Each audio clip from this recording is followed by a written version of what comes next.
are from a duplication standpoint. You can only reproduce what you are. You can regurgitate anything you hear.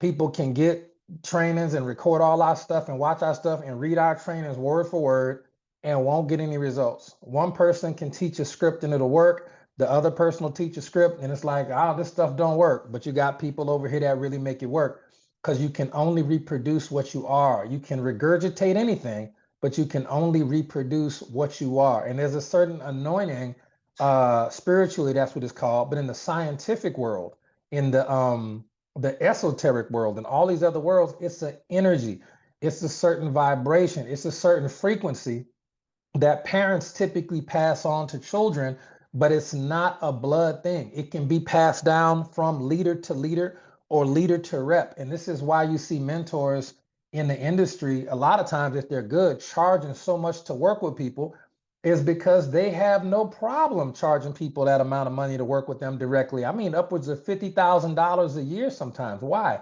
Because they know that if you work with me, you are going to get the tangible physical things I give you, like the tools, but you're going to get the invisible things, which are more important than the physical things. This is why no matter what company Coach Marcus goes to, and anybody affiliated with him is going to have eventual success. He's been a multi-million-dollar earner in this industry so long. I was very excited to be in his organization with HBN because I know that just being around him, there are certain things that I'm going to get by osmosis. Okay, I'm going to give you another example.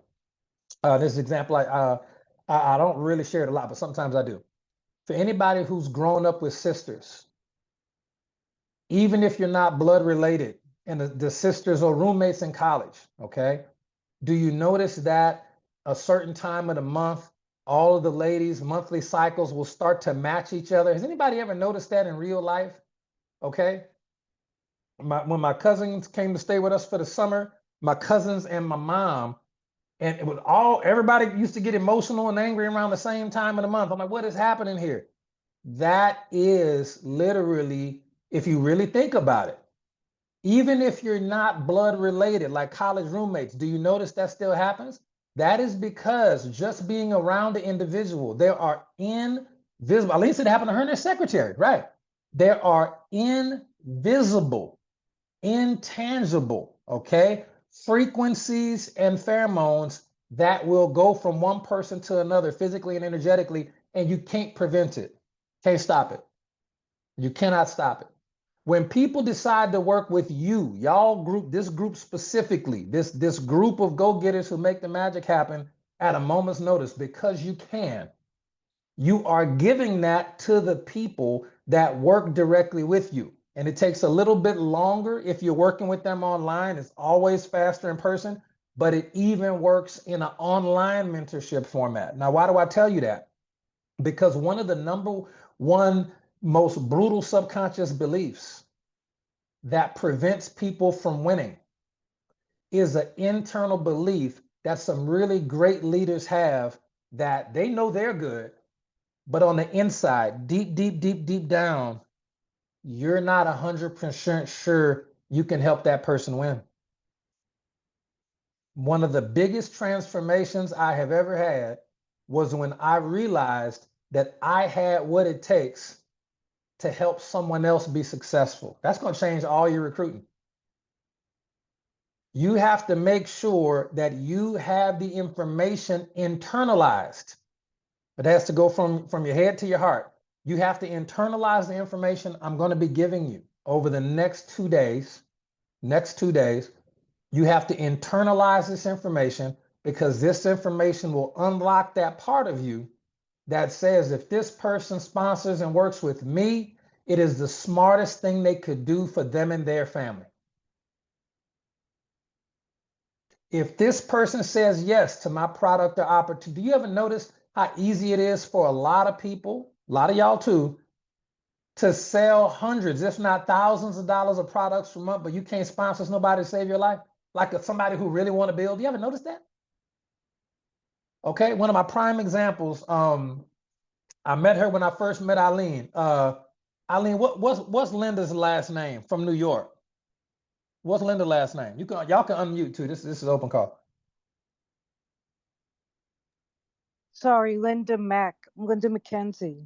Okay, Linda Mack. Okay, perfect. Thank you. And I'm sorry, Leon. I knew you just had dental surgery. I don't need you talking. I'm sorry. I just knew you were at that event. I'm so sorry. My bad. My bad. My bad. My No bad. worries. Thank you. Oh, my bad. All right, Linda Mack. Okay. I was talking to Linda Mack, and she says, "Well, I'm on the leaderboard every month. I'm doing this is a year or two ago, whenever it was, and she was every single month leaderboard. They used to call her that. You used to call her leaderboard Linda. She could not find one rep that wanted to build a business, and Linda had probably made over $25,000-$30,000 at the time. Couldn't find one rep, and this is in New York. This is the most crowded, most populated area in the world, and she found tons of customers. Now, does it make sense now? Does it make sense now that a lot of people can have success moving products because they believe in these products, that the products are going to do what they say they're going to do? So our products are the easiest to sell when you know what we do. We share products we believe in with people that we care about. But at the same time, when you get that confident, not about the products, they are proven. You have to get confident in you. When you get confident in you, that if somebody says, you know what, I'm going to be coachable and teachable, I'm going to do everything you tell me to do. If they were to do that, they would succeed at the level you succeeded or higher. It's going to change your recruiting. You'll be saying the same thing to the same person later in the day, and a person will join you then and they wouldn't have joined you earlier. It's you. Okay. So that's the leadership lesson number one right there. Leadership lesson number two. I want you to reframe how you look at achieving your goals within network marketing, specifically with this company. And I'm going to compare it to jobs. If you were to go to a job fair or some type of job website and a company was transparent and they would show you all of the people applying for the 40,000 a year and the 50,000 a year jobs, and then the people applying for the $2 million CEO jobs, what do you think would have more people applying for it? Y'all can put in the chat or unmute, totally up to you, whatever's comfortable. What type of job has way more people applying for it? The $40,000 or $50,000 a year job, or the $2 million CEO job? 40 or 50,000. 40 or 50. Yeah. 40, 50. Yeah, 40, 50. 40, 50. Now it's harder work. It pays less. There's way more competition for it. Why do you think so few people apply for the much easier, much cushier, much more prestigious job? Why do you think that is? Because They they can don't believe achieve they it. can do it. You're not qualified. Mm-hmm. Personal belief, I think, major.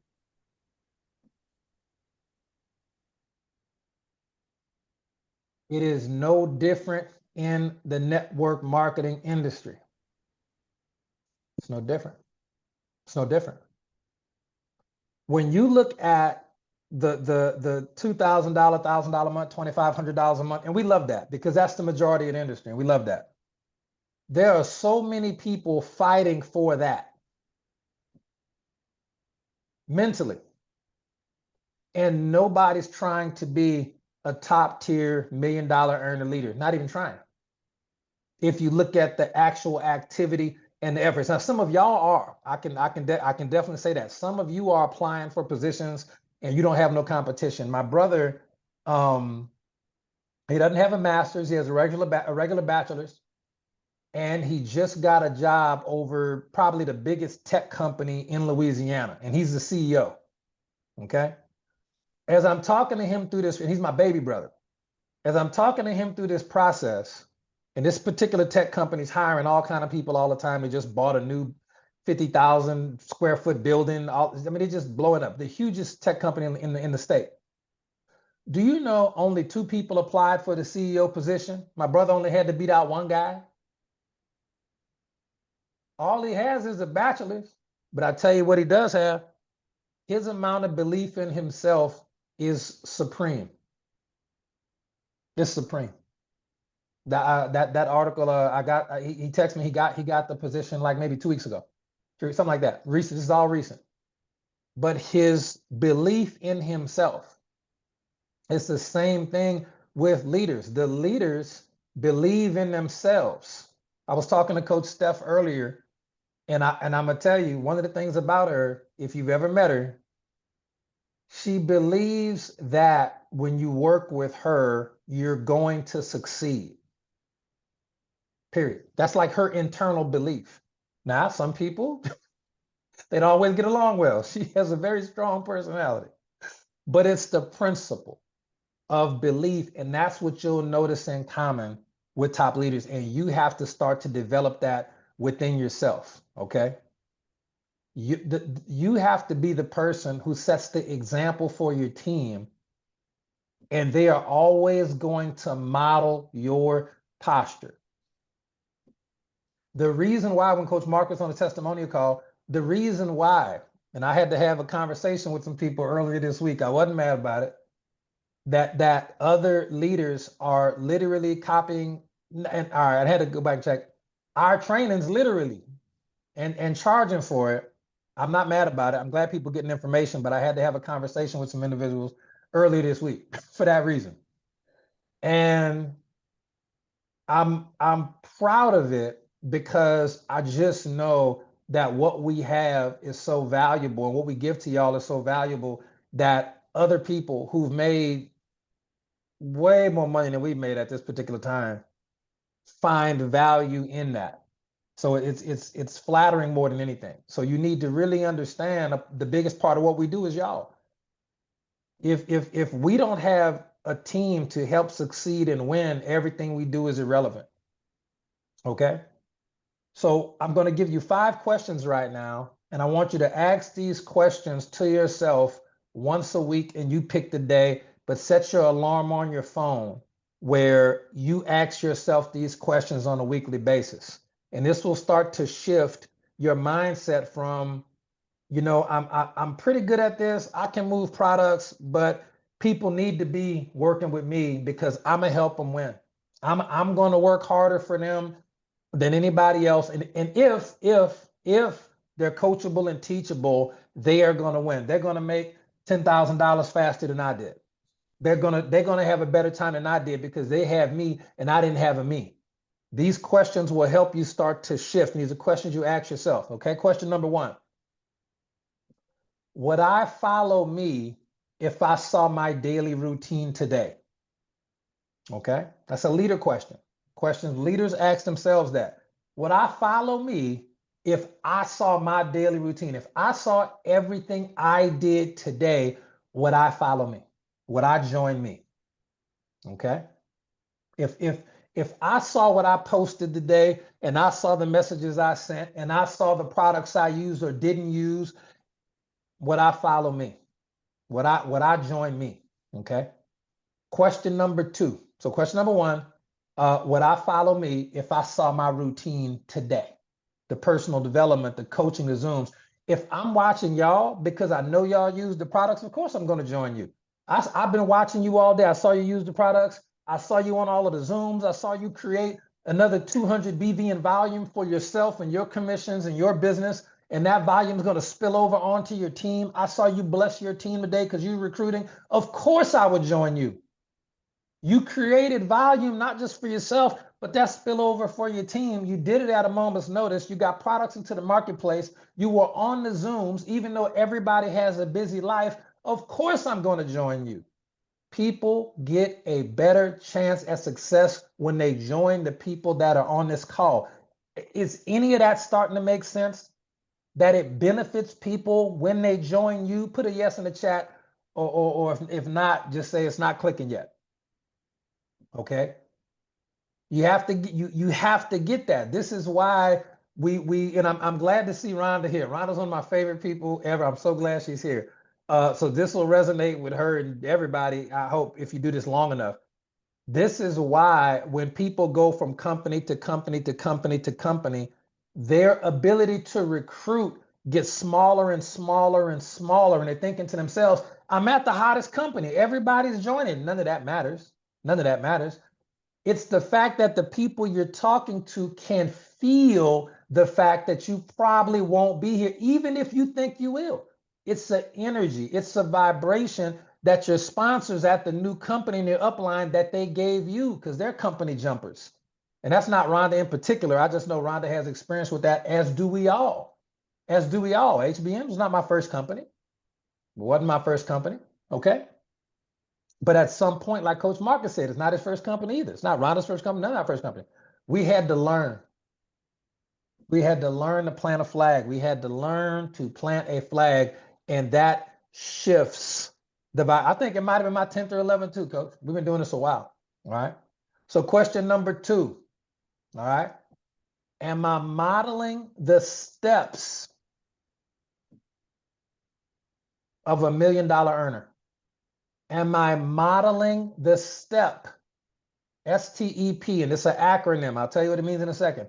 Am I modeling the step or steps of a $1 million earner? And once y'all hit the $1 million level, we'll do a different training for that. Okay. But this is what STEP means. S stands for the speech. Okay. Am I modeling the speech of $1 million earner? Someone who's made $1 million in network marketing commission. Am I modeling T? T stands for techniques, the teaching, the techniques in teaching. Am I modeling the teaching? Because we teach techniques, we teach principles, we teach techniques, but am I modeling the teaching of $1 million earner as far as the coaching, the coaching you're providing? Okay. And that's ST. Am I modeling E? E stands for energy. Am I modeling the energy of $1 million earner, of a 6-figure monthly earner? Am I modeling that energy, the vibration and frequency, the energy? Okay. P. Am I modeling the posture? Am I modeling the posture of $1 million earner? And posture leads to profit. Posture is the vehicle to diamond. Posture is the internal confidence where your head up, chest out, shoulders back. And when you walk into a room to do a presentation or you're on a Zoom, people can see your posture and feel your energy, and they can really judge a lot about your teaching, the techniques you teach and things like that, based on your speech.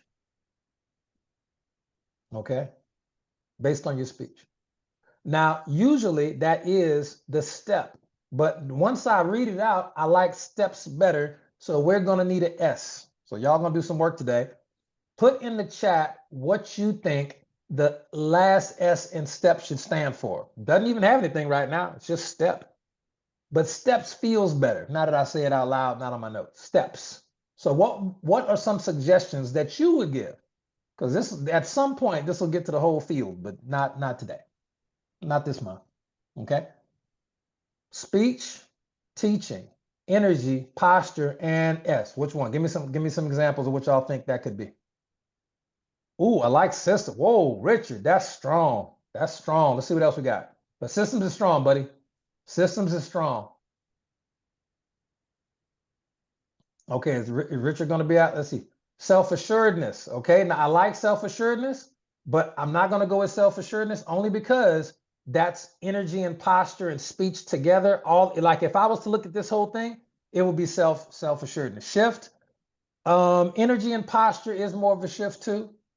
Synergy. I like synergy. Okay. I think system, style, but the energy, the posture, and the speech, that's the style. Success. That's a good one. But see, our success, I like success. The social association, I think that might be it. I like that one. Now, I'm going to tell you why I like it. Systems, I like. However, we can kind of put systems under the techniques, like the teaching. I'm going to teach how to recruit because we have a recruiting system. So that can be under there. I like success, but success is different for everybody. And what I think is success may not be the same definition what Jeff thinks for success. It may be different than what the Buddha thinks is success. Everybody's success could be different, so it's hard to pin down just one success. That's a tough one. But the associations, the socialization, the social atmosphere, I think I like that one. I like that. I like socialization, something like that. We'll work that in because that is huge. That's association. So we'll bring it full circle, move on to the next point. But I like that. We'll do socialization. I'm gonna give you the three more questions, but just hear me out on this next point because that made a great point. So we talked about how when ladies are in the same atmosphere, they start to match each other. It's the same thing with network marketers. I was talking to Holden earlier this week, just, because he's doing the training, just making sure things are cool. And there were 5 people he worked with personally back in the Organo Gold days that became millionaires. Now his team had tons and tons of, like probably 100 to 200 millionaires on his global team, okay?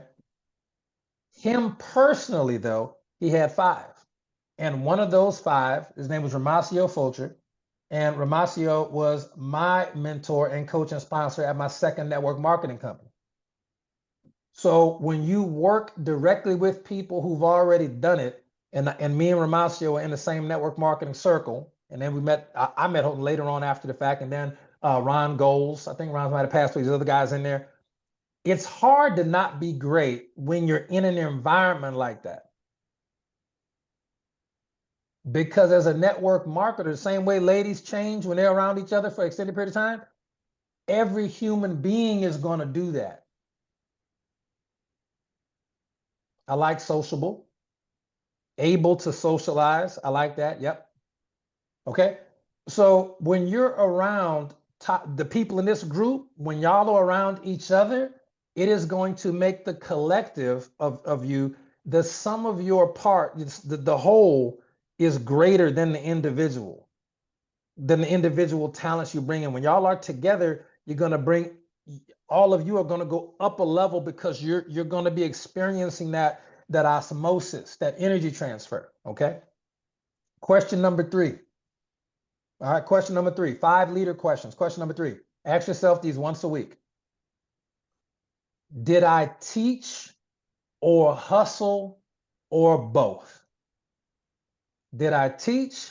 Did I hustle or both? Like, did I just teach and coach all this week? We have coaches and leaders who are like that. They love to coach. They want to coach. They want to teach. They want to train. They don't want to work. They don't want to work. Okay. You have to do both because you have to set the example for your team. I had to get 2 orders today. I got my last 100 CV order around 3:45, something like that. I was texting with Marcus when it came in. I messaged 7 people yesterday. Okay. Didn't meet with nobody in person, but met with 7. 2 of them said yes. Deal. Okay. So I have to ask myself that question once a week. Did I teach? Did I hustle or both? And the answer needs to be both typically. Let it be both as often as you can. All right. Question number 4, very important question. And this only really applies to if you're teaching. Okay. Question number 4. Am I duplicating confidence or confusion? Am I duplicating confidence or confusion? And that can vary from week to week and day to day, but you want it to be confidence. Am I duplicating confidence or confusion? All right. And last leadership question, you ask these questions to yourself once a week. Always answer honestly. You can put these up somewhere in your home office where you can see them. Question number 5, what identity did I reinforce in myself and my team this week? I'll read that one 2 more times. What identity did I reinforce in myself and my team this week? What identity did I reinforce in myself and my team this week? Okay. And you got to really wonder about that. Now, I know that I'm enforcing an identity of strength in our organization, an identity of swag and strong posture in our organization. When I do trainings and teach on other companies, it is typically because I've researched the other company, only because I know how superior our company is to that company. Like, everybody's created initially equal in the eyes of God. I understand that. But as far as companies, our company is quite simply the best. So when I talk about other companies, like, man, we're ripping those other companies, that is on purpose. Because I'm reinforcing an identity of superiority in myself and my team this week. When you qualify for this particular 2-day training, okay, posture to profit training, that is something you can tell. Well, listen, there was only 10 people in the whole company that qualified for the training that I attended. You sponsoring by me, I'm gonna teach you everything. I can teach you stuff other people in the company don't even know. That's how, that's even if you didn't say that, you need to carry that energy with you, okay? Because let's be real, you can't build $1 million business with $1,000 confidence and $100 activities. Don't work. You cannot build $1 million business with $1,000 confidence and $100 activities. You can't. Can't do it. Can't do it. An NBA player cannot score 30 points with 8 point per game thinking. Why? Because people who score 8 points a game in basketball, they do things differently than 30 point per game scores. 30 point per game scores are like, give me the ball. I'm a scorer, give me the ball. 8 point per game scores don't even get in the game. When they do get in the game, if they get the ball, they probably gonna pass it because they think they might not make it. They might not make the shot. It's the same thing in this industry. The 8 point per game scorers do not even apply for the position of 30 point game scorer. They don't even apply, the 8 point per game scorers don't even apply for the position of top network marketing earner. They'd rather just play at the bottom. They don't even apply for the $3 million CEO position. Okay. Now here's the last thing we'll mention on that particular topic. But then we're going to do some activities. Okay. Scalability is good. I feel like that goes underneath the duplication from a system standpoint, but I'm going to think about that one too, T. Scalability is good. I want you to imagine that your subconscious belief, those beliefs are determined by your personal development. The amount of books you've read, the amount of events you've attended, the amount of videos that you've watched, the amount of self-discipline you have, the personal journey. See, like for example, I know Miriam has released over 100 pounds, and that is all part of her personal development. You know how much discipline it takes to take supplements at the times of the day you're supposed to, and then not eat the stuff you're not supposed to eat, even when it's delicious? Self-discipline is huge. Okay, and personal development. This is why people who are fit are more likely to sponsor a lot of people, or more people than someone who's not fit, or at least making progress. I know I heard when I met Eileen, she was very petite. I heard Eileen had a big weight release testimonial before I had ever met her though. I don't know if that's true, but that's what I heard. I heard that. I saw Coach Marcus. I know for sure he has an amazing weight loss testimony, amazing weight release testimony.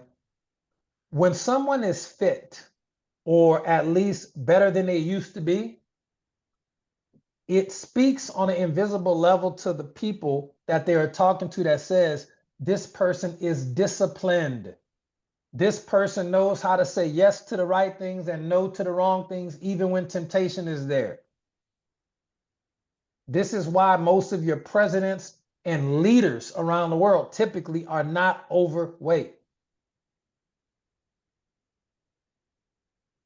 Discipline and how you mold your physical self to the best of your ability at your age, whatever that is part of your personal development. You have subconscious beliefs around this. And if you take nothing else away from tonight, take this away. Your subconscious belief, specifically your level of personal development, that is the foundation, okay, that you're building your business on. That is the foundation that you're building your house on. Now, for people who understand houses, if you have 1,000 square foot foundation, but a 10,000 square foot house, how is that going to work out? For people who really understand, how is that going to work out? Let me know. That will. What's going to happen to the house?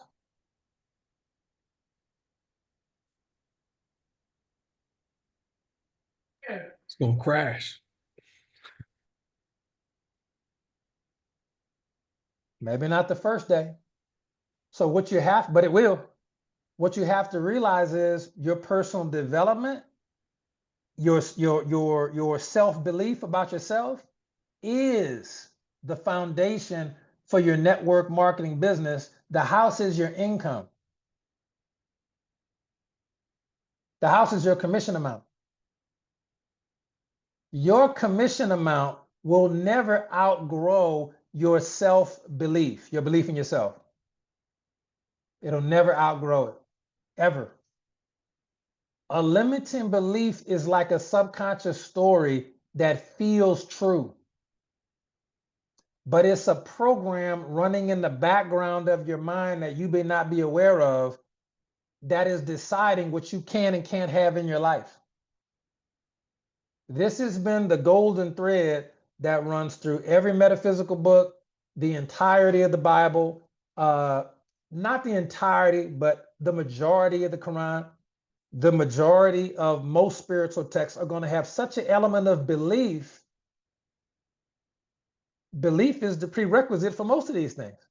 Most of the major religions, the major schools of spiritual thought, as well as all the personal development and new age guru type stuff, it's all there. It's just different ways of saying it. Now you have to, go with the school of thought or the spirituality that resonates with you, but that part of it, they all have in common. Okay, they all have in common.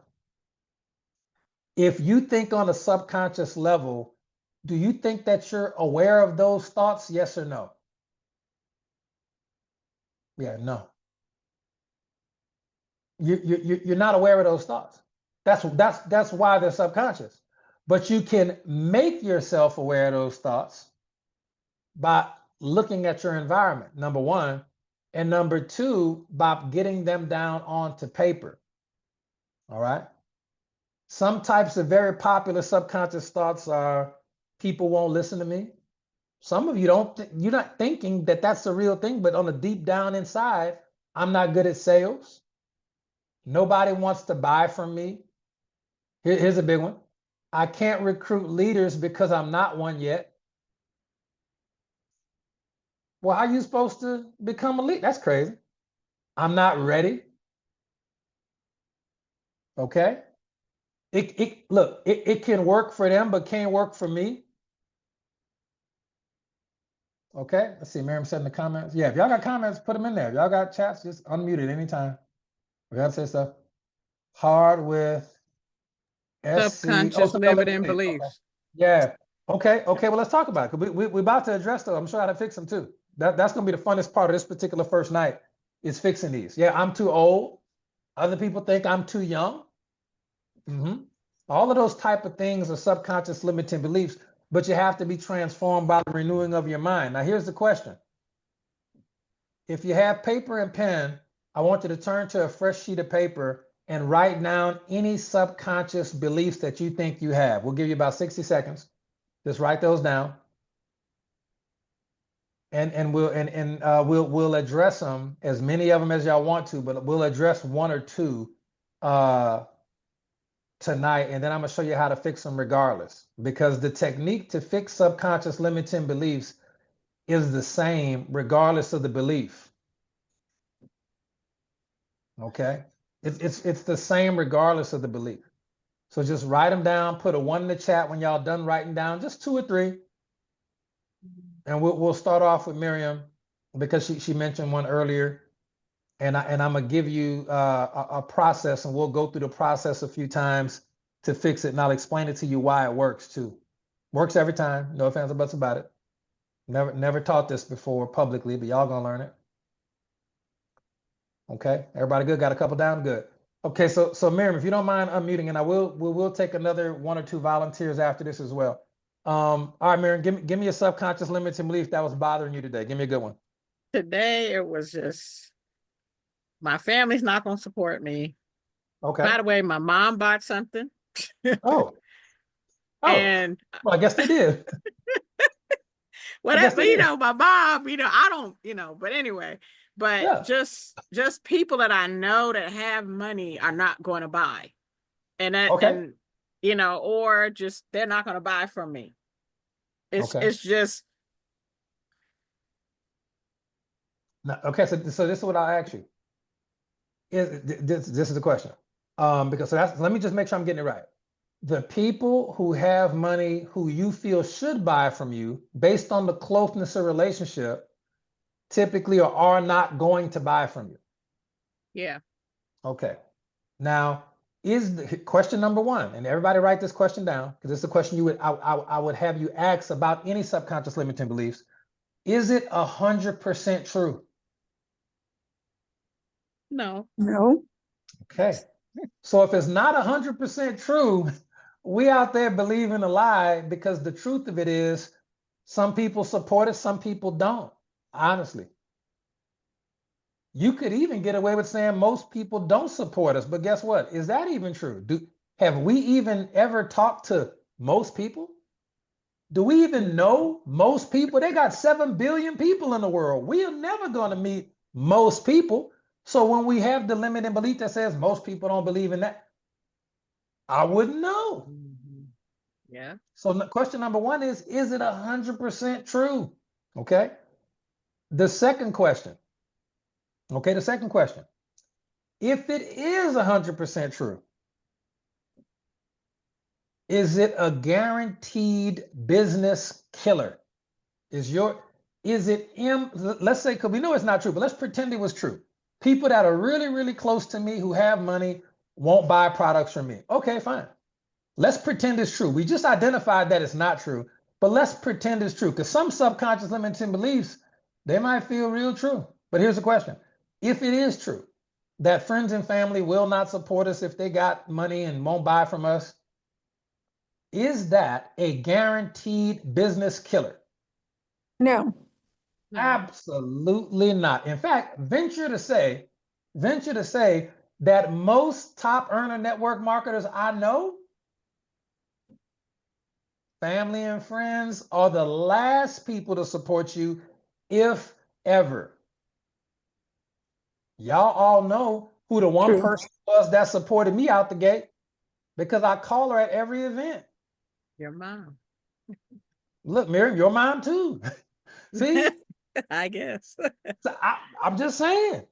Yeah. They have some network marketers who are multi-million-dollar network marketers who don't even have parents. The parents have gone on. So having parents to support you or not is not a prerequisite to network marketing success at all. And in fact, venture to say, most top earners I know, family and friends, did not support them. Not just me, but most did not.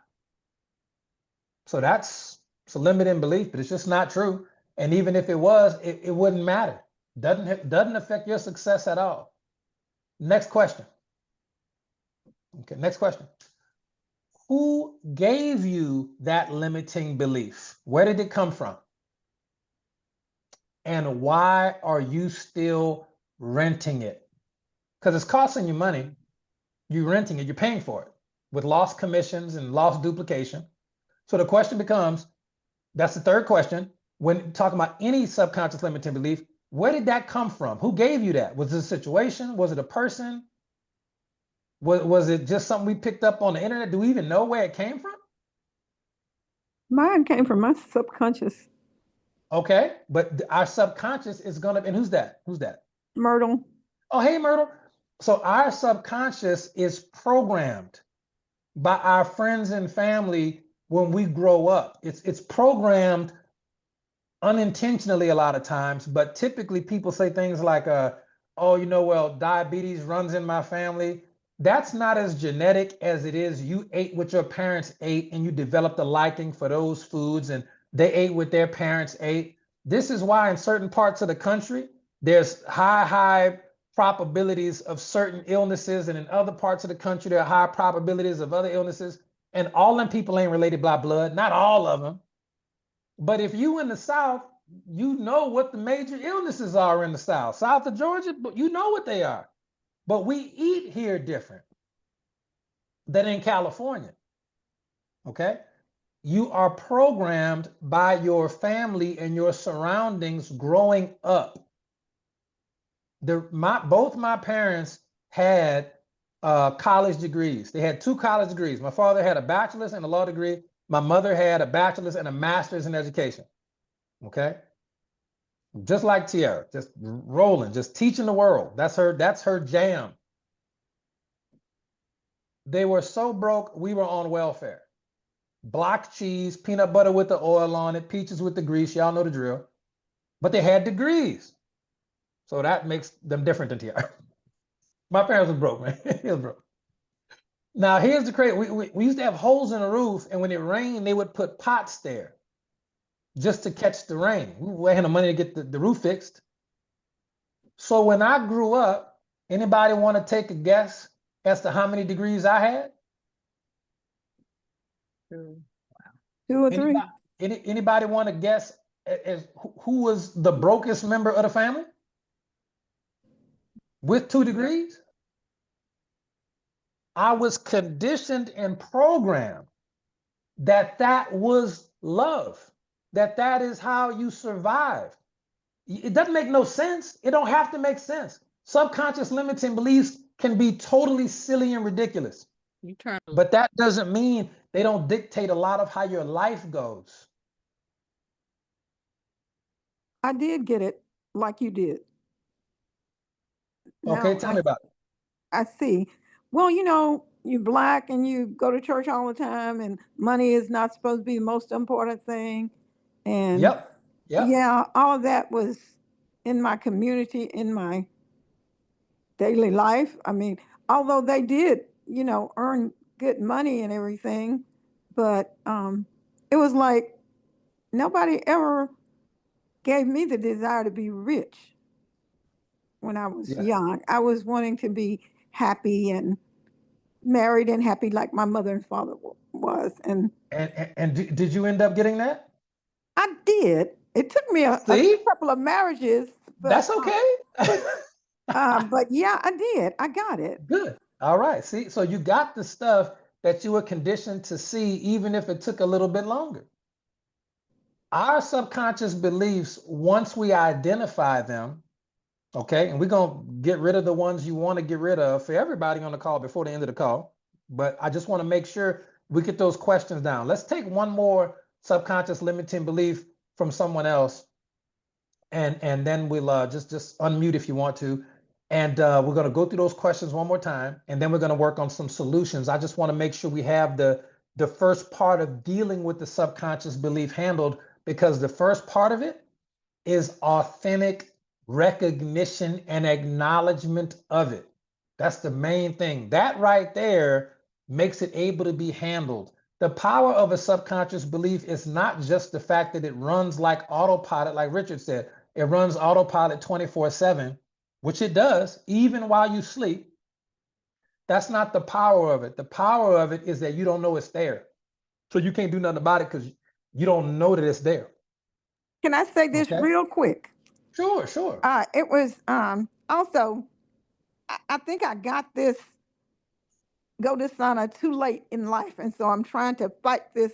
I can't make the million, but after talking to you last night, I believe I can make the 10,000. Okay, that's all I wanted to say.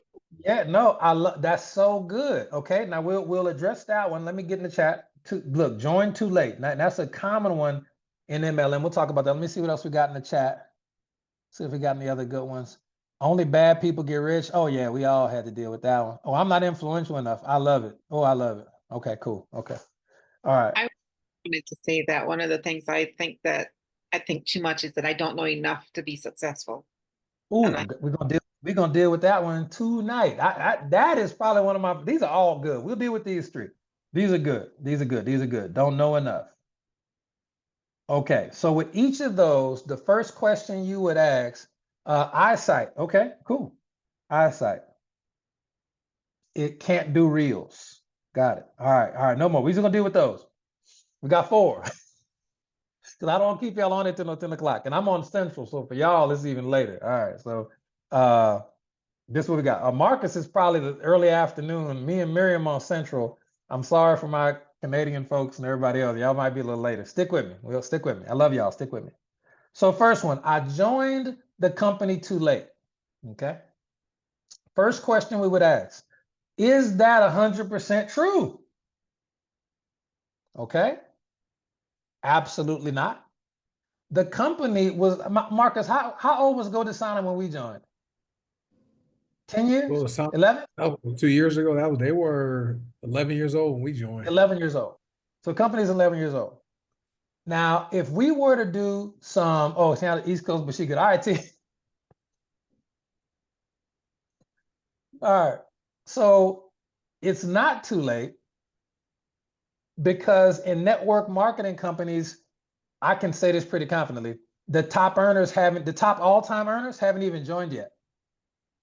Just haven't even joined yet. And if a company is 11 years old and nobody's ever heard of it except for us, and a company doesn't even have 2,000, I think between customers and distributors, I think at GoDesigner, I think it's probably like 2,000 customers and maybe 500 or so distributors, only 100 of which are serious, or even trying to bit markets. So that makes it like what's our customer ratio again? 90 to 10? Something crazy. 94%. Okay, even worse, like in a good way.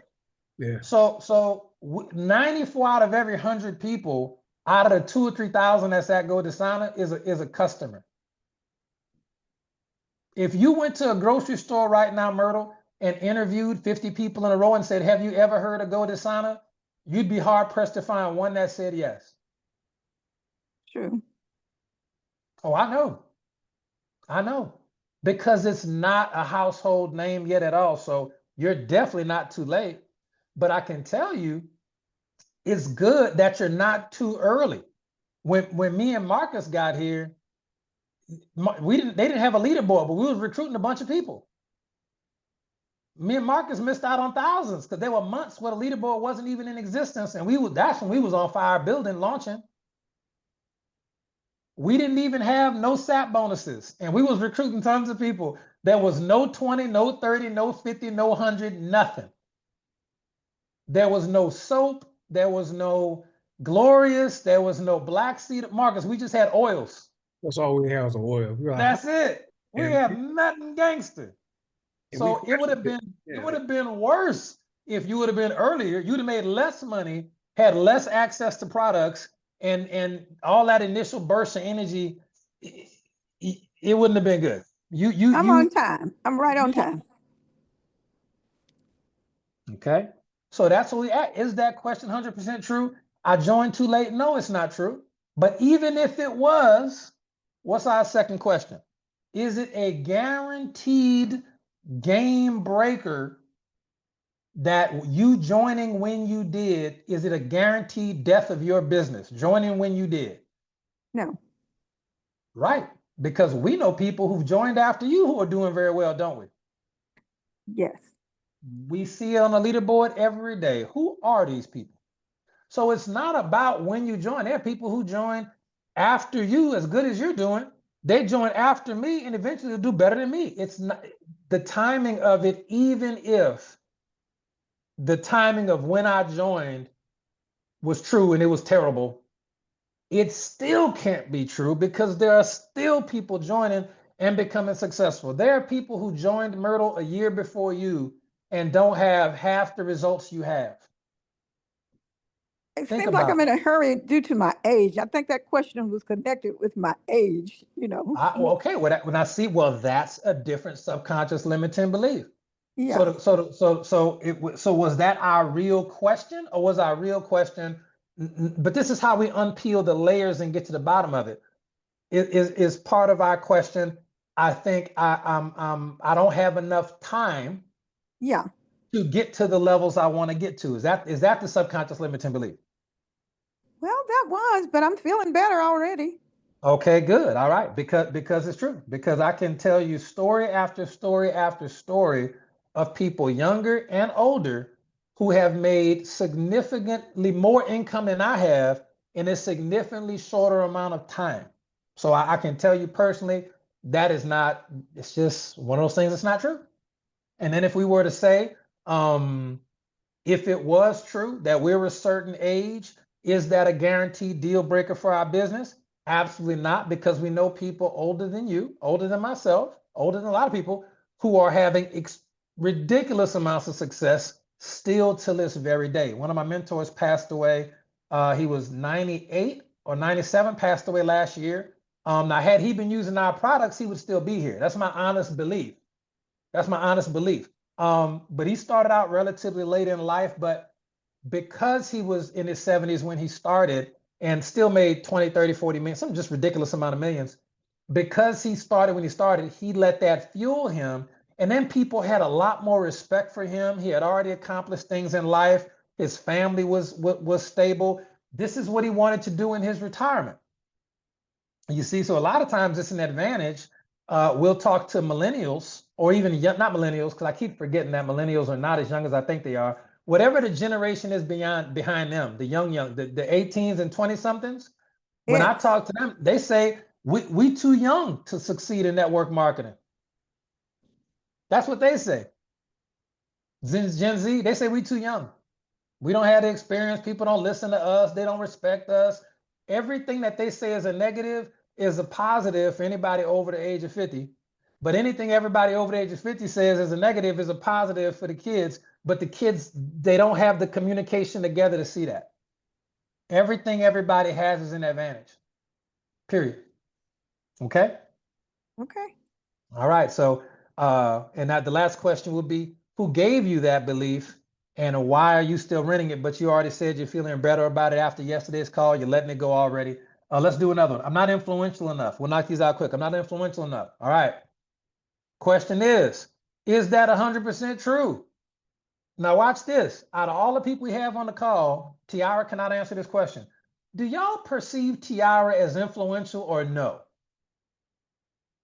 I would say yes. I would say yes. Yes. Yes. It is the very. equivalent of 10 or 11 people standing around your car telling you how good your car looked, and you like, no, it don't. But you have 11 people from different states, different ages, different religions, different backgrounds, different genders, and we all saying that car dope to you. I don't know what to tell you.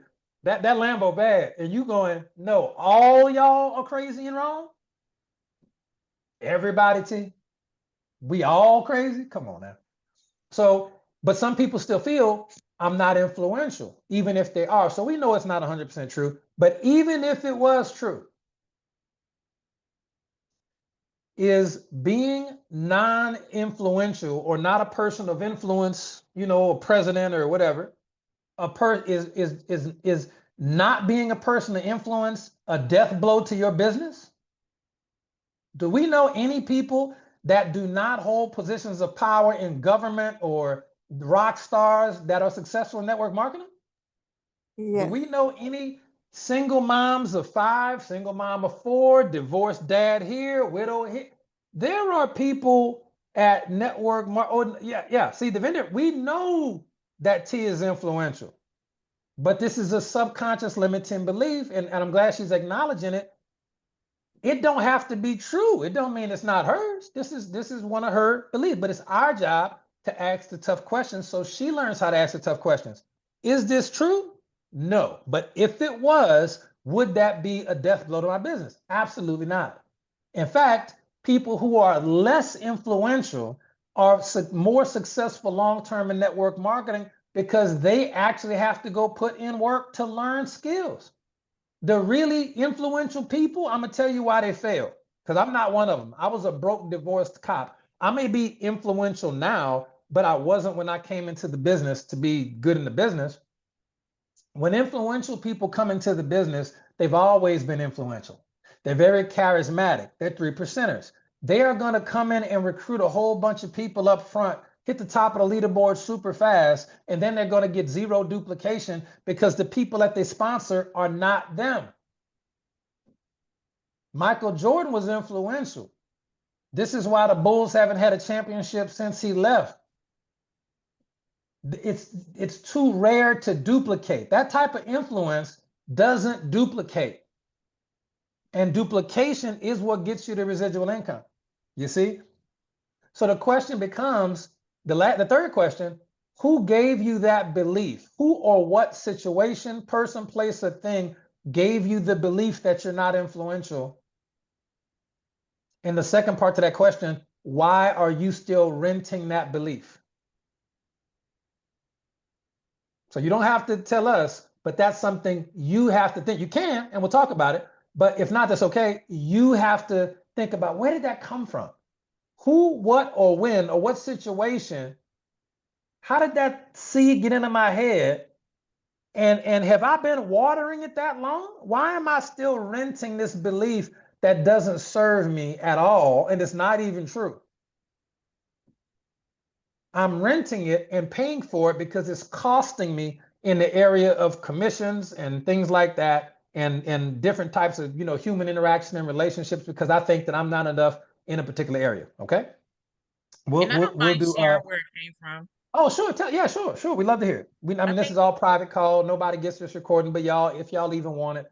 But yeah, talk to us, Steve.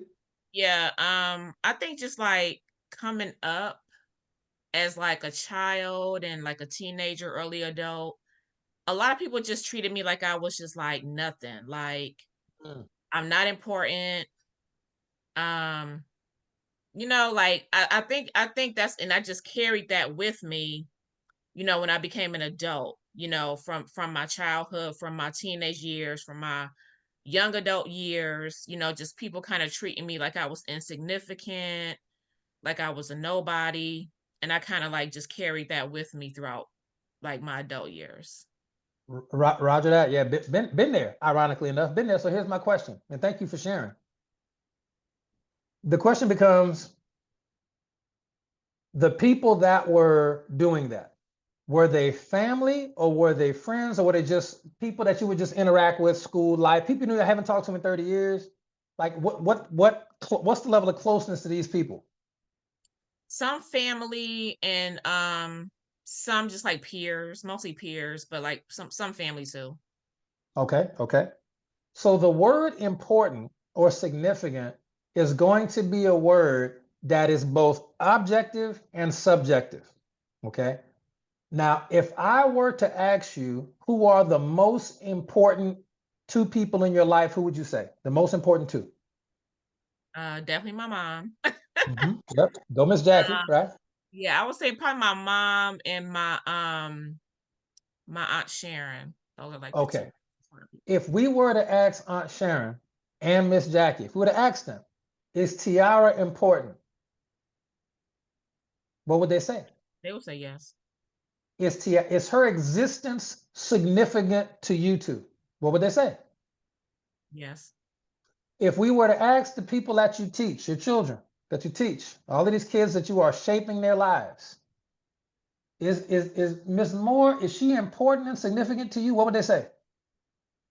Yeah, because they almost had a breakdown because they heard a rumor that I was leaving.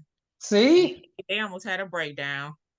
So if kids who are not related to you by blood think you're important, if people who are related to you by blood think you're important, I don't think I would know anybody who would say that you weren't significant or important in their life.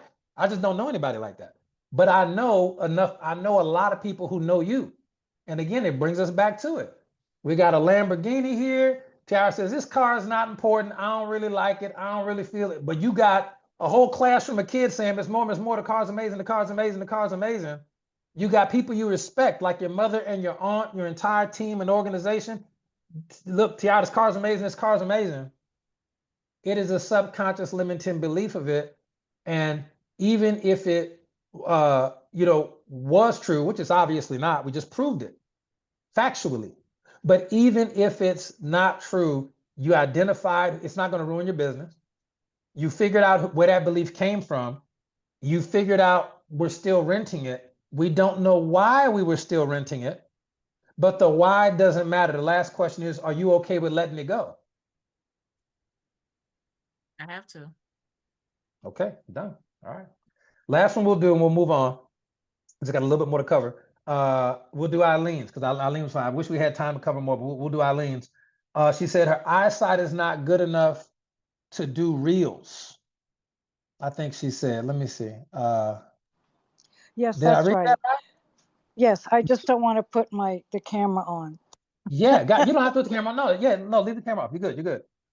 Okay, so the same process. We'll go through this one very quickly. Is it true that your eyesight is not good enough to do reels? And what I mean when I do that is, does it mean that you can't, because a reel is the same thing as being on the Zoom. Does it mean that you can't see the phone good enough, or? Yes, and the technology, because I'm 68 years old and it's not my first language. Learning how to Okay, do okay. it all.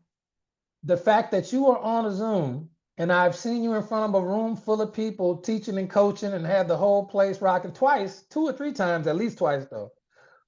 The fact that you say you can't do reels, I know that's a subconscious limiting belief, because it's really just like doing a Zoom, but you just go to Facebook and hit reel instead of hitting join. It's the exact same thing. Camera face is the same, the lighting is the same, everything's the same. But I'll say this. If it was true that you couldn't do reels, let's just pretend it's true. If you can do a Zoom, you can do a reel. If you can take a selfie, even if it's good or bad or whatever, you can take a selfie, you can do a reel. I'd rather learn how to do like avatars, not Okay, you showing can. my face. Totally up to you. So rathering something is not the same as dealing with the concrete fact. Now, rather is just a preference. So you can have a preference. I just don't like them. I don't want to do them. I'm okay with not doing them. That's okay. That's not a subconscious limiting belief. A subconscious limiting belief is I being prevented from doing it. I cannot do it because my eyesight prevents me from doing it. Is the real belief I just don't want to do it? I don't like No, that style. I'd rather do something else. no, that's not it. Okay. I want to adapt to whatever I can to grow. Okay. So do you feel like doing a reel is an integral part of growth in network marketing or life? Like we can't succeed as humans in business if we don't do reels? Is that a belief? Yes and no. Yes and no, Okay. Tell me because about it. I want to be able to reach more people. Okay. Okay. And we want to be able to reach more people to what end? To sharing about the products, to Okay. sharing about personal growth. Okay. What do we feel like is more valuable in business? So we want to share with more people about personal development, and we want to share with people more about products. Why do we want to do that? To I'm help not saying it's people, right or wrong. That's good, but why? to help people and to help pay the rent. Okay. Look, New York, Ultimately, I ultimately. get it. Okay. Why do we want to help people, and why do we want to pay the rent? Like for what? Like what's the big deal about Well, either? well, it's necessary for existence to be able to have enough income. All right, And correct. I've always wanted to help people because it makes me feel better and it takes my thought process over my own perceived limitations. Like I'm older, my eyesight isn't great, I don't hear that well, things like that. Okay, understood. Okay. So if someone's eyesight is not 20/20, like you can see well enough to travel, you do Zooms, you train at events, you read off your notes, you deal with products on a regular basis, you've made probably over $30,000 to $40,000 in network market. Like Yes.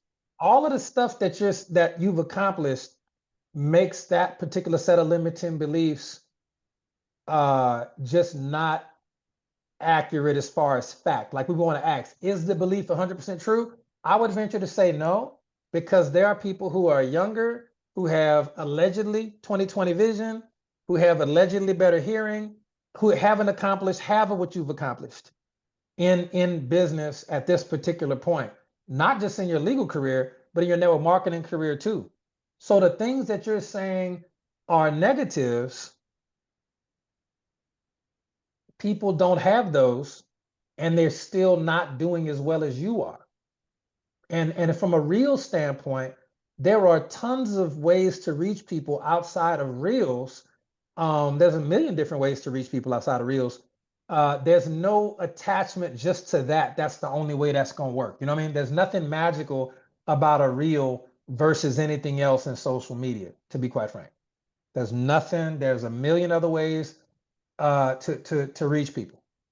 Put it this way, Coach Marcus, has a reel doing Facebook Reels, has it ever made or broke a network marketer career ever? Never.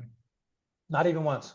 No. So we know it's not necessarily true because your track record of success shows us that none of the things that are perceived negatives are holding you back from being better than people who don't have those as far as work product. Number two, even if it was true that we couldn't do Facebook Reels at all, at not a one, eyesight and the system just won't let us do any Reels. Like they took Facebook Reels away tomorrow. Is that, or has that ever been a death blow for any network marketer's business in history? And the answer is no. Reels just came out a year or two ago. Network marketers would have been making millions way before that.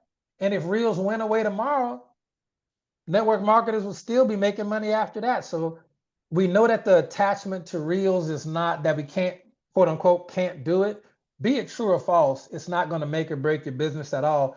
The last question before we move on is, where did that belief come from? Who, what, why, or where did that belief about that particular aspect of social media come from? Just my personal experience. Everybody else saying it's so easy, and then just seeing how people who I see, who are not even active in our company, who are not even real distributors, who are what quote unquote influencers who do these videos, are on our leaderboard. And I see that because I see them pop up on social media. Okay, so what that means, well, I can tell you a story about that. So we know that let me just make sure I understood what you just said about the influencer part, but you said that, everybody's saying that is something that'll be important. I can tell you everybody doesn't think that because we've never talked to everybody. We don't know everybody. It's like, Right. my dad wouldn't even know what that is. Yeah, when we say everybody, we got to watch those words because that's our subconscious limiting belief coming to the forefront. Like when it says nobody supports, but everybody, everybody does not think that because there's billions of people in the world who don't even know what social media is, be it Facebook or something else. Now, as far as the people who are on the leaderboard, some of them are in my organization. I know them really well. And they do pop up there with incredible amounts of orders, but I'm going to tell you a story about them only because I really know this. Reels are not where they get their orders from. And I don't ever want you to think that. The majority of them, especially on HBN side, what they have done, this particular group of ladies, they have built value-based Facebook groups that are very, very similar to, imagine Bye Bye Belly, the way Stephanie does it with weight loss testimonials and everything, and everybody just adds everybody. Yes. They've had their own groups like that and cultivated those groups for years, but it's just them. It's no network marketing team. They don't actually recruit anybody, okay? They have these groups, 30, 40, 50,000 people that they've built over years by just adding people to Facebook groups and just printing articles about health and wellness. And it's typically people that are going to be similarly situated to them. They just build these really big groups over years. So when they go into the group and they post something of value, which is every day for the last 3 or 4 years, one day they'll go and post something about black seed oil. So out of 50,000 people in a Facebook group, and a group that they built on their own, no team, no nothing. They just built a group like anybody can do. They make a post about black seed oil, maybe 1,000 people out of the 50,000 see it, and 60 or 70 will buy it. Those numbers are infinitesimally small, but it doesn't matter. They're not making money from the reels. You may see them on a reel, but I can tell you personally, that's not how they make the money. I talk to them all the time. That's going to be a group, a Facebook group, and anybody can make a Facebook group. And yeah, Megan got 32,000, and she's one of the smaller groups. They got one, I think Alyssa's group is big, Megan's group is big, Maggie got a big group. Eva got a big, yeah, they got some big, you know what I'm saying? But that's it, 30,000, 40. If you build a group of 30, 40,000 people, you'll have the same result. Right, If law that's of what if averages. that's what you want to do. You see, but here's the question. I don't have a group like that. I know a lot of top earners. Tina doesn't have a group like that. I know a lot of people who've made hundreds of thousands, if not millions, that don't have groups like that. Coach Marcus has made millions. His group is probably 4,000 or 5,000 max. Made millions. So you don't need a group like that to make significant amount of money. But if you want to, you can always build one. You can always put it together. There's nothing stopping anybody from getting create Facebook group and then add people and start giving value. Does that make sense? Yes, Yeah, it's but they're not kind winning. of shifted my perspective. Yeah, good. Yeah, they're not winning from Reels. I don't want you to think I'm not knocking them, and I'm not knocking Reels. I just know them personally. I've met 2 or 3 of them at boot camps before. I've had conversations with the other ones for coaching and teaching and calls and things like that. And I can tell you 100%, no doubt in the world, it's not from Reels at all. That's how they do it. Just FYI. So, okay. All right. Well, let's wrap up this one. And thank y'all for sharing. By the way, I wish we could do more, but let me ask this. Are you at least getting the flow together for identifying the belief and then asking those questions and having that type of logical conversation with yourself to identify the limiting belief, see if it's true or not, see where it even came from? If it is true, would it kill your business? The answer is 99 times out of 10, no. Okay. Typically not even true, but even if it is, it won't kill you. So this is, it's going to be 2 parts to overcoming the limiting beliefs. I'm gonna give you one of them tonight. We'll cover the other one tomorrow. Excuse me. Now, the human brain is always operating in, and let me ask this, because we're about 20 minutes over. I didn't even notice that. Do y'all want to just cover this part tomorrow? Or do y'all want to finish this part up tonight? It's up to y'all. I just want to respect y'all time. I know it's late. I get it. Finish. Okay. We'll finish this part. All right.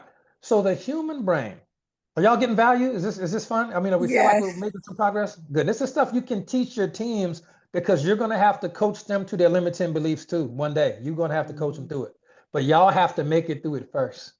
And then you're qualified now to help them through it. So here's it is. The human brain is never asleep per se.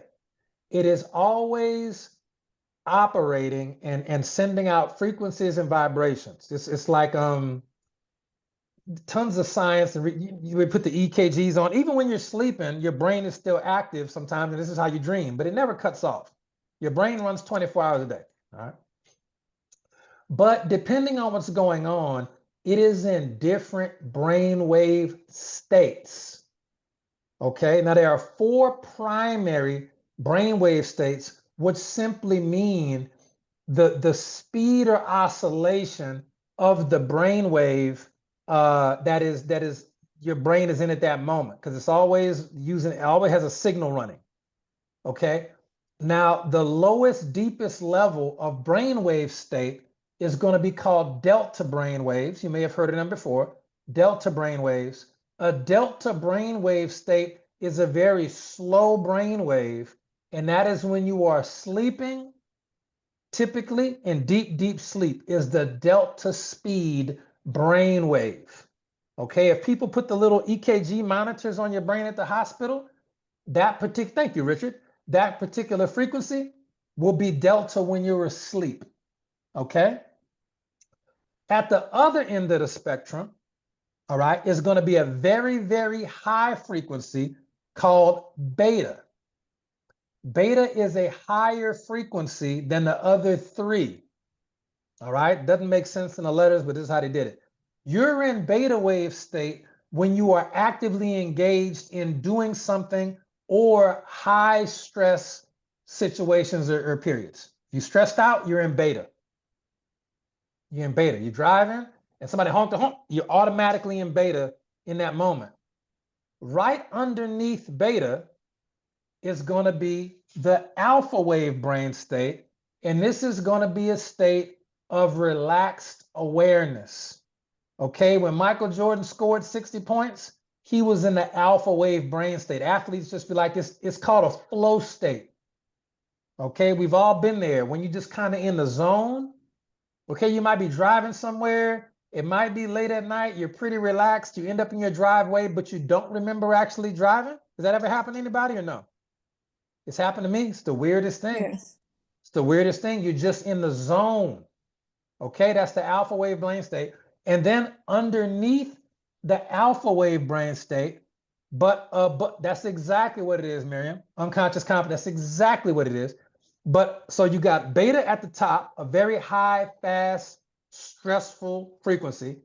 Underneath beta is going to be alpha, which is where people like to function at, flow state. Underneath alpha is going to be theta, put a star by that one, the theta wave brain state. And underneath that is going to be delta wave brain state. And there are others, but that is the four main ones. Beta, you're stressed out driving a race car, shooting guns out the window, okay, running for your life, that's beta. Delta, you sleep, all right? We want to talk about the theta brainwave state because the theta brainwave state is likened to hypnosis. It is likened to a very, very rare portion of your day when you're sleepy but not asleep. You're relaxed, but you're so relaxed that you're not really focused on doing anything, like the alpha wave brain state. If you want to change subconscious limiting beliefs, you must replace them. You can't just take them out. You can't just remove it like a virus from a computer. You have to put something else in its place. So all you have to do is focus on putting in, okay, a positive version. Like, I'm really, really good at social media. I'm one of the best social media marketers in the world, okay? Or I'm a person of influence. People respect my opinion and they trust me to make decisions in everyone's best interest. You can literally program your mind with positive affirmations in that, like that. It's like when the Bible says, let the weak say I am strong. It's telling you to replace the negative thought by just saying the positive thing over and over again. But typically it takes a long time. That's why the New Testament, the prophet says to pray without ceasing. He's like, man, you start saying something, you better keep saying it forever. Because of theta waves, you don't have to take that amount of time. The theta waves within 4 to 7 minutes will put your brain in a very relaxed state. And so when you start to make those statements at that time, they will go into your subconscious mind, and you have to be very careful of what you say. Okay, Bible says life and death is in the power of the tongue. You have to be very careful about the words you say. That's why we don't teach this stuff publicly a lot of times. You can mess up yourself or other people understanding this level of science, which is simply just verification of what we already know from spirituality from thousands of years ago. We already know that. So there are certain YouTube videos. If you put in the YouTube box, theta waves, it'll pop up. It'll be like 2 or 3 hours long, or just the theta wave brain state. Your brain is, if you listen to it for 4 to 7 minutes, your brain will lock into that and be at the theta wave brain state, ready to be programmed. You should not watch the news when you are in this state. You should not be watching TV or scrolling social media. Don't be watching those scary movies. Nothing should be going on other than you programming yourself during this time frame. Okay? Now, the most effective ones are going to be binaural, binaural, binaural theta waves. They're on YouTube, and you can tell the good ones because they have hundreds of thousands of views. When you're doing binaural theta waves, you must have headphones on. You must, because the right speaker is playing a different frequency than the left speaker. And when your right ear hears one frequency, the left ear hears a different one. They meet in the middle and become a proper theta wave frequency.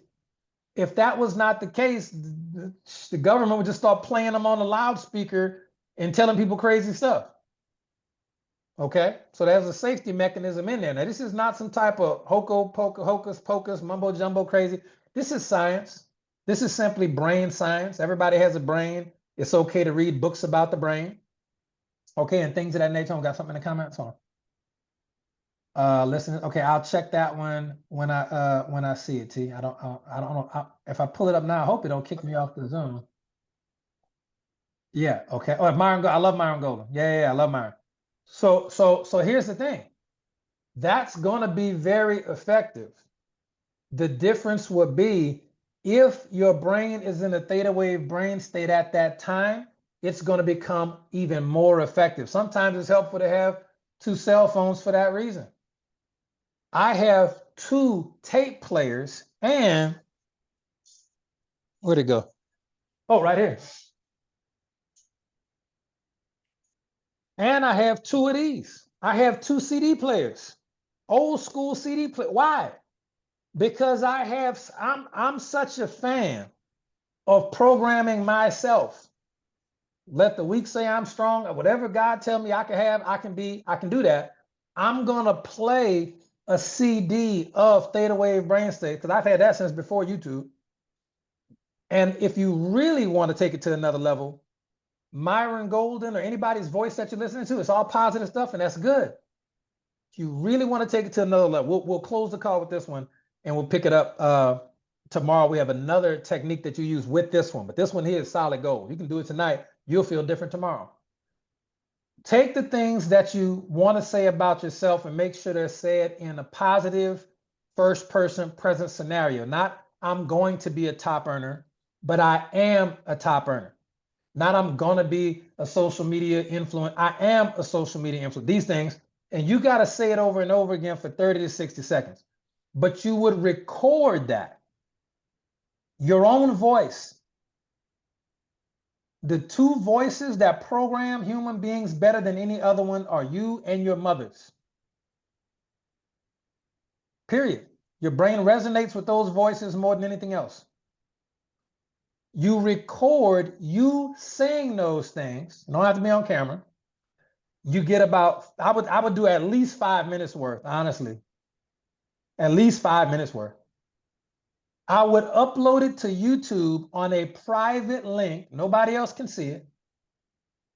A private link, private video. And you would hit play and cut it on repeat before you go to bed. Because you're naturally going to be in a theta wave brain state 4 to 7 minutes before you'll fall asleep. You're naturally calming down before bed. And you got to just let it play. The way to supercharge that would be to have either headphones on, or if you don't want to have headphones on, that's fine. You would use an isochronic, ISOCHRONIC, an isochronic theta wave. Okay? It's not going to be as potent as a binaural theta wave, but it still works. So you would have one cell phone playing the isochronic wave and have it at least 1.5 feet away from your head. Don't have it too close to your head because the cell phones still crank out radiation, by the way. And then the other cell phone or the tape or however you recorded your voice, that's going to be playing as well as you sleep. And here's the thing. Your brain does never turn off, but your senses get dulled when you sleep, with the exception of hearing and smell. Your sense of taste gets dull when you sleep. So when you wake up early in the morning, you got that film, you got to rinse your mouth out before you drink anything or taste anything. Your sense of taste is going dormant. Your mouth is going dormant. Your sense of sight is all the way shut off when you're sleeping. Your sense of touch is dulled. Okay, if somebody just tap you, you might not wake up. They might have to shake you a little bit or something because your sense of touch is still there, but somebody could easily touch you and you wouldn't even know because it's dulled when you go to theta and delta wave sleep. Your sense of smell is still there. This is why people sometimes wake up if there's a fire going on in the house. They'll wake up. But what is the sense that actually is top tier when you're sleeping? What sense is, out of your 5 senses, 6 senses, what one is still top tier when you go to sleep? Your hearing. This is why alarm clocks work. This is why if a mother hears a baby cry in another room, she up automatically. Your hearing. So your hearing goes up, all the other senses go down. When you're asleep, if you're hearing your own voice telling you who you really are, your conscious mind is not awake and you can't have any limiting beliefs about it, not one. There's no part of your brain that's still active to say, that's not true. I'm not a millionaire already. That's not true. Look at this. Look at this house. This is not $1 million house. This is not, your eyes are closed. So that is when your soil is prime for planting seeds, and you don't even have to try to make it work. You don't even have to believe that it works. You can actually believe that it don't work. It will still work. Kid you not. Okay, any questions before we wrap up? And we got plenty to cover tomorrow, don't worry, all right? We good tonight? No questions on brain science, subconscious limiting beliefs, we good. We're good, all right? If you have any questions, we can always run them tomorrow. This exact same group of people, you thought tonight was good, tomorrow was even better, even better. I will see y'all tomorrow at 9 o'clock Central Time. And because we were able to cover so much tonight, we will be done on time tomorrow. Okay, we were able to cover some extra stuff tonight. Okay, thank y'all so much for tuning in. I appreciate y'all. Richard, I'm not sure what you mean there, but yes, we can brainwash ourselves for sure. If they're dirty, I recommend washing them. Yes. All right, y'all have a good night. Love y'all. We'll see y'all tomorrow. Thank you so much. Yeah, thank you. You're welcome. You're welcome. And Thank Coach, if you you. got the recording, can you create a group chat with this particular group,